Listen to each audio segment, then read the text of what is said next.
The White House's aggressive effort to discredit a Florida congresswoman who criticized President Trump over a military condolence call ran into a new set of problems Friday when a video emerged showing that the chief of staff had made false claims about her. It marked the fifth day of a controversy that has raged since Trump attempted to deflect criticism of his handling of the deaths of 4 service members in an ambush in Niger. The ensuing debate has focused on attacks against Rep.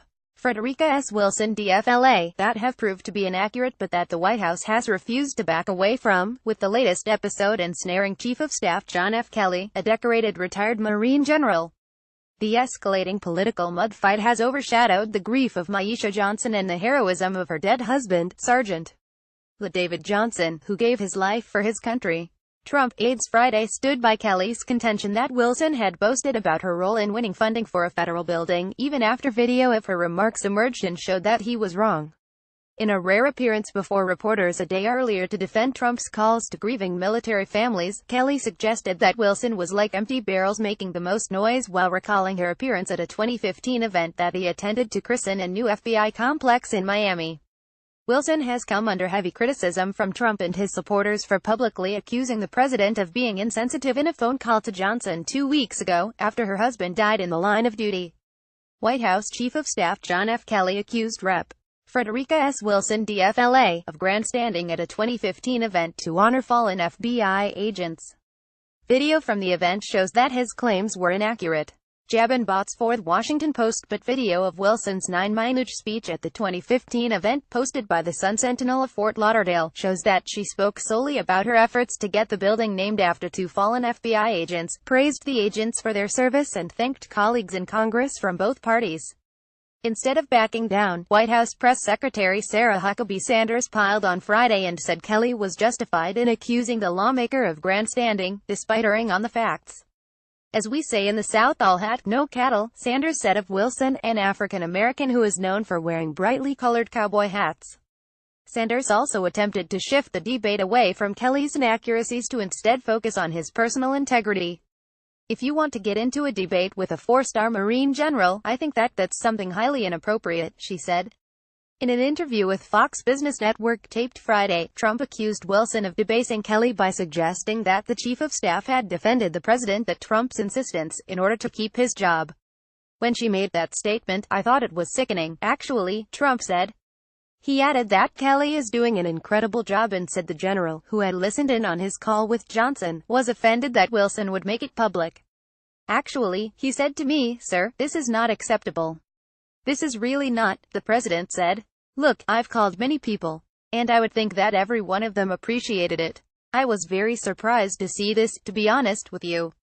Critics said the episode reflects Trump's continued efforts to avoid scrutiny of his conduct in office by casting blame elsewhere. The president waited 12 days to comment on the soldiers' deaths before being asked about his silence at a Rose Garden news conference Monday.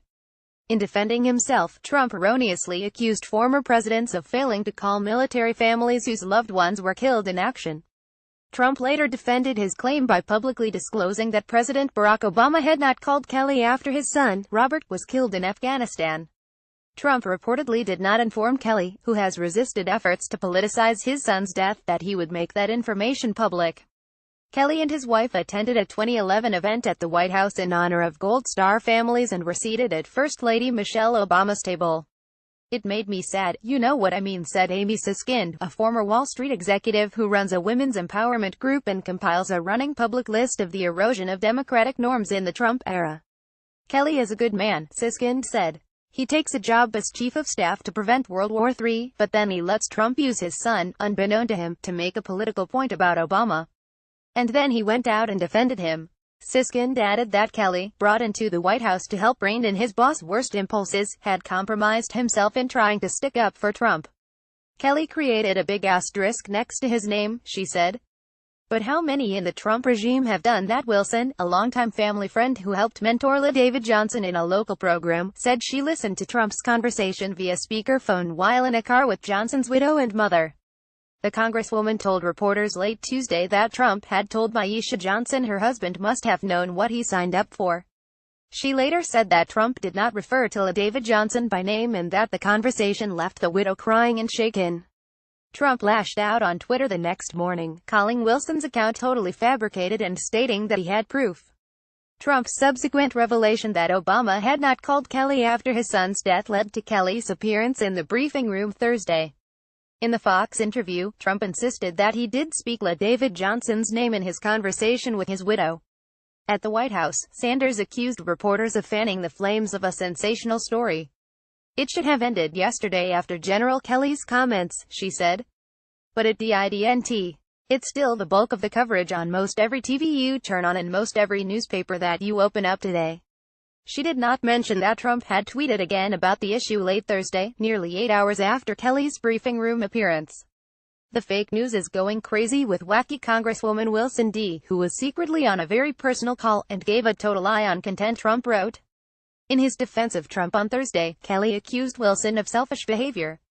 And he asserted that Wilson, at the 2015 FBI building dedication in Miami, had talked about how she was instrumental in getting the funding for that building, and how she took care of her constituents because she got the money, and she just called up President Obama, and on that phone call, he gave the money, the $20 million. Wilson denied making such remarks.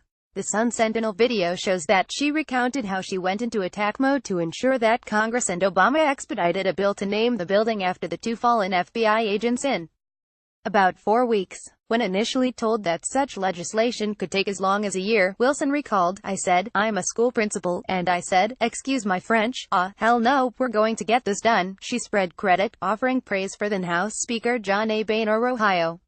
She also praised the two agents, Benjamin Grogan and Jerry Dove, who were killed in a shootout with bank robbers in 1986 in Miami. Peter Feaver, a Duke University political science professor who served as a special advisor at the National Security Council in the George W. Bush administration, said Trump had erred by engaging in the political fight in the first place. "Every politically savvy person would have said, you can't criticize Gold Star families and have anything good come out, so just don't bother," Feaver said. "If they criticize you, just take it.